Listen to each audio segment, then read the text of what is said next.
आणि अजून कोणत्या प्रिकॉशन्स घेतल्या पाहिजे सोलो ट्रॅव्हलिंग करताना? सोलो ट्रॅव्हलिंग करताना मोस्टली जेव्हा तुम्ही स्टार्ट करताय इनिशियली, तर मोस्टली तुम्ही बघा जिथे पण तुम्ही चालले आहे ट्रॅव्हल करायला, तुम्ही सगळे जितके मल्टिपल ऑप्शन बघा हॉटेल स्टेचे, म्हणजे तिकडचे डॉर्मेंटरीज वगैरे.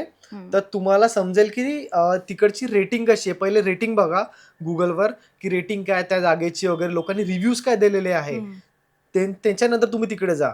आणि जे पण लोक तिथं गेलेले आहे पहिले, तुम्ही त्यांना पण कन्सल्ट करू शकता की यार मला सजेस्ट कर कोणती चांगली जागा आहे वगैरे. तर लोक हेल्पफुल आहे, लोक करता पण हेल्प की लाईक तू इथे जा, इथे जा, त्या टाईपमध्ये. तर मग ते प्रिकॉशन्स घ्या तुम्ही. आणि मोस्टली इफ तुम्ही सोलो करताय ट्रॅव्हल, तर बजेट बजेट पण एक तुमच्या डोक्यामध्ये राहायला पाहिजे की माझ्याकडे किती कॅश आहे. मोस्टली काही काही जागांवर ना कॅशच चालतं, युपीआय चालत नाही. तर तुम्हाला पण तितकं कॅश ठेवावं लागतं सोबत, की कोणाकडे असेल नाही असेल. तर मग त्या 2-3 गोष्टी तुम्ही प्रिकॉशन्स घ्यायला पाहिजे तुमची.